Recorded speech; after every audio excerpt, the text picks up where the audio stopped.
Hello दोस्तों, कैसे हैं आप सब।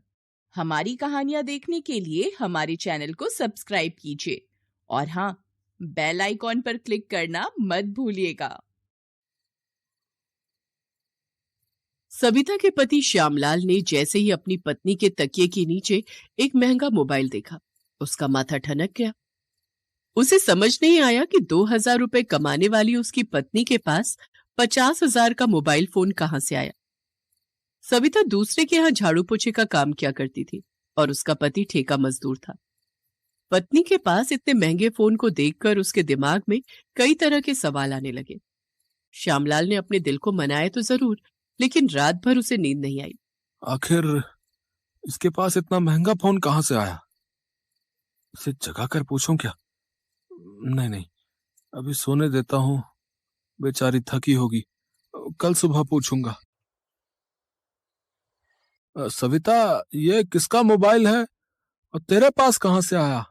ये तो काफी महंगा है। पति के हाथ में उस मोबाइल को देखकर सविता के चेहरे का रंग पीला पड़ गया। उसे कुछ सूझ नहीं रहा था कि वो क्या बोले क्या ना बोले। ये कहां से आया आपके पास?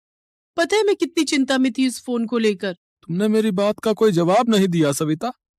ये फोन है किसका? अरे मालकिन का है। इसमें कुछ दिक्कत आ रही थी तो उन्होंने कहा था कि इसे ठीक करवा लाऊं। ये अब ठीक हो गया है तो आज उन्हें दे दूंगी।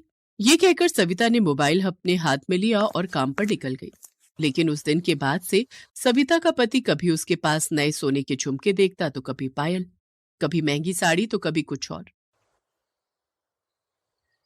परसों जब वो एक बड़ा सा और महंगा टीवी लेकर घर आई तो उसके पति ने उसे टोका। सविता, क्या है ये सब? क्या? क्या है? टीवी है, दिख नहीं रहा है? वो तो दिख रहा है मुझे, लेकिन ये कहां से आया है? दुकान से आया है, और कहां से आएगा? देखो सविता, ज्यादा बात को घुमाओ मत और सीधे सीधे बताओ कि इतना महंगा टीवी कहां से आया। तुम्हारी कोई लॉटरी लगी है क्या? है कि कभी नए झुमके आते हैं तुम्हारे पास तो कभी नई पायल, कभी नई साड़ी, तो आज ये टीवी। श्यामलाल की बातों को सुनकर सविता ने मुंह बनाते हुए कहा, ये सब मेरी नई मालकिन ने दिया है। वो मेरे काम से बहुत खुश हैं। और वो क्या कहते हैं अंग्रेजी में? गिफ्ट। हाँ, गिफ्ट देती रहती हैं वो मुझे। सविता, कोई भी मालकिन इतना महंगा गिफ्ट नहीं देती है, और वो भी हर सप्ताह। आप मुझ पर शक कर रहे हैं? शक नहीं कर रहा हूँ, जो बात सच है वही बता रहा हूँ। आय हाय, ये देखो, इसे कहते हैं मुफ्त की खुजली होना। अरे हम दोनों जितना कमाते हैं उससे ये सारी चीजें इस जन्म में तो नहीं ले सकते हैं। अब अगर कोई मुझे दे रहा है तो आपको क्यों खुजली मच रही है? देखिए, मैं कोई गलत काम नहीं कर रही। आप चाहे तो मेरी मालकिन से जाकर पूछ सकते हैं। श्यामलाल की बातों को सविता अपने गोलमोल बातों से टाल गई। श्यामलाल ने उसकी बातों को सुना तो जरूर, लेकिन वो चाहकर भी उसकी बातों पर विश्वास नहीं कर पा रहा था। उधर सविता का अचानक बदला रंग ढंग सभी के लिए चर्चा का विषय था। उसके मोहल्ले वालों ने अब पीठ पीछे बातें बनानी शुरू कर दी थी। विमला, ये सविता ने घर पर नोट छापने की मशीन लगा रखी है क्या? कल ही नई टीवी लाई थी वो, आज देखा कि वॉशिंग मशीन भी आया उसके घर। अरे उसके कान के झुमके देखे तुमने? कितने बड़े बड़े थे। जानती हो, खालिस सोने के थे वो। विमला, वो तो लोगों को बता रही है कि उसकी मालकिन उस पर मेहरबान है। भला इस तरह मालकिन लोग कब से मेहरबान होने लगी हम लोगों पर? मुझे तो दाल में कुछ काला लग रहा है। तुमने तो मेरे मुंह की बात छीन ली। सविता जरूर कोई गलत काम कर रही है। लोगों की बातें श्यामलाल के कानों तक भी जाती। वो जब सविता से लोगों की बातें कहता तो जलन, अरे जलन नाम की भी कोई चीज होती है कि नहीं? उनकी मालकिन उनके एक दिन न जाने पर पैसे काट लेती है और मेरी मालकिन मुझे गिफ्ट पर गिफ्ट दिए जा रही है। अब ऐसा होगा तो उन्हें नींद आएगी? कभी नहीं आएगी। और वो कुछ न कुछ बातें बनाएंगी। देखिए, दूसरों की बातों पर रहिएगा तो कभी खुश नहीं रह पाइएगा। इसीलिए कान में तेल डालिए और जिंदगी के मजे लीजिए। जिस तरह से सविता ने अपने पति को ये बात कही, उसे बिल्कुल भी अच्छी नहीं लगी। शक तो उसे भी अपनी पत्नी पर हो रहा था कि वो जरूर कोई गलत राह पर है, लेकिन जब तक वो उसे रंगे हाथों पकड़ नहीं लेता तो वो उसे क्या कहता।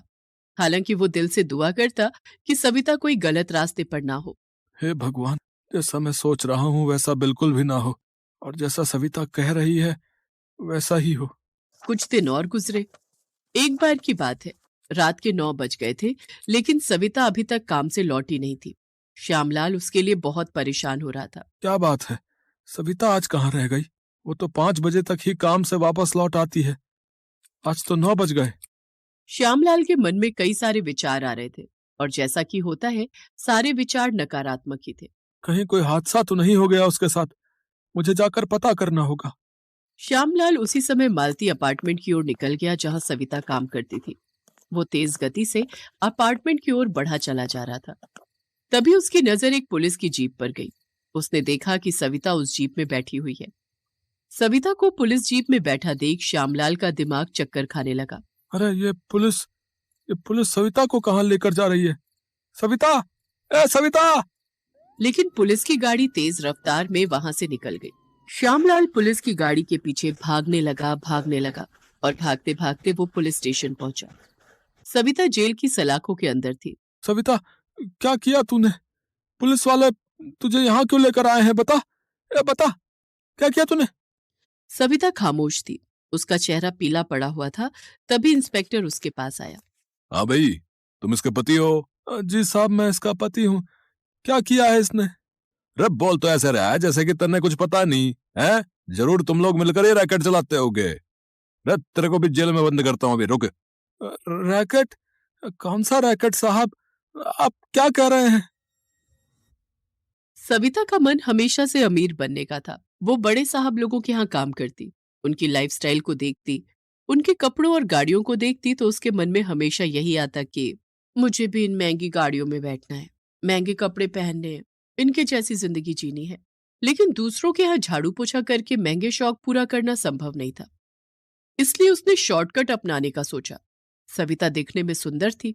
उसने सोचा कि मेरी सुंदरता अगर मुझे अमीर नहीं बना सकी तो फिर ये किस काम की।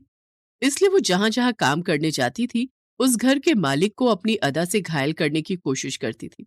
लेकिन ये उसका दुर्भाग्य था कि कोई भी उसके झांसे में नहीं आता था।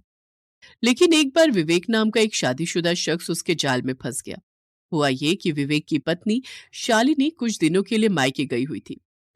उसके जाने के अगले दिन की बात है। अरे कोई टेंशन नहीं मेरे भाई, आज की रात एक बार फिर से जीते हैं बैचलर वाली लाइफ।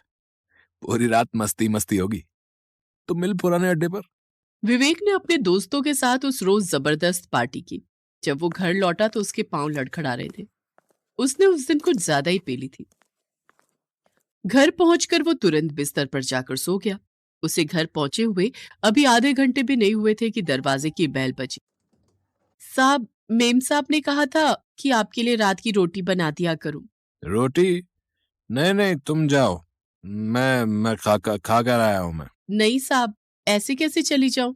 मेम साहब गुस्सा होंगी। ये कहकर वो किचन में चली गई। विवेक उसे रोकता रह गया। वैसे भी उस रोज नशा उस पर इतना हावी था कि वो क्या कह रहा था उसे खुद भी पता नहीं चल रहा था। विवेक की यही हालत सविता के लिए लॉटरी का टिकट बन गई। जब वो नशे की हालत में सोया था तो वो उसके बगल में जाकर लेट गई और उसके साथ कुछ फोटो अपने मोबाइल में खींच लिए। अगले दिन, साहब मैं झूठ बोल रही हूँ तो क्या मोबाइल की पिक्चर भी झूठ बोल रही है? अरे मैं तो वापस जा रही थी लेकिन आपने मुझे खींचकर घर के अंदर बुला लिया और फिर मेरे साथ मैं तो किसी को मुंह दिखाने के लायक नहीं रही। अब ये तुम क्या कह रही हो? ये माना कि मैं नशे में था, लेकिन मैंने ऐसा तो कुछ नहीं किया। विवेक के आसपास सविता ने ऐसा जाल बुना कि वो उसमें फंस गया। सविता उसे ब्लैकमेल करने लगी और उससे पैसे ऐंठना शुरू कर दिया और इन्हीं पैसों से वो रईसी करने लगी।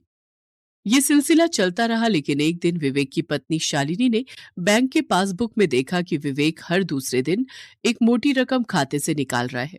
तो उसे कुछ शक हुआ। उसने उससे पूछा तो वो टाल मटोल करने लगा। लेकिन जब उसने अपने सिर की कसम दी तो शालिनी, मुझसे बहुत बड़ी भूल हो गई। तेरे जाने के बाद एक दिन। विवेक ने सारी कहानी शालिनी को बताई। लेकिन उसके लाख कहने पर भी उसे इस बात पर यकीन नहीं हुआ कि उसके पति ने उस रोज कोई बदतमीजी सविता के साथ की थी। एक दिन जब फिर से सविता ने 50,000 रुपए विवेक से मांगे तो विवेक और शालिनी ने पुलिस को बुला लिया। पुलिस को सामने देख सविता के चेहरे का रंग उतर गया। पुलिस ने जब अपने तरीके से उससे पूछताछ की तो साहब, सब गलती हो गई मुझसे। विवेक साहब निर्दोष है। ये वीडियो तो मैंने उनके नशे में होने का फायदा उठाकर बनाया था। सविता पर मुकदमा चला। उसे 3 साल की सजा हुई। जिंदगी में सफल होने का शॉर्टकट उस पर भारी पड़ गया। दोस्तों, सफलता का कोई शॉर्टकट नहीं। मेहनत करिए, मेहनत से किस्मत बदलती है। हेलो दोस्तों, कैसे हैं आप सब?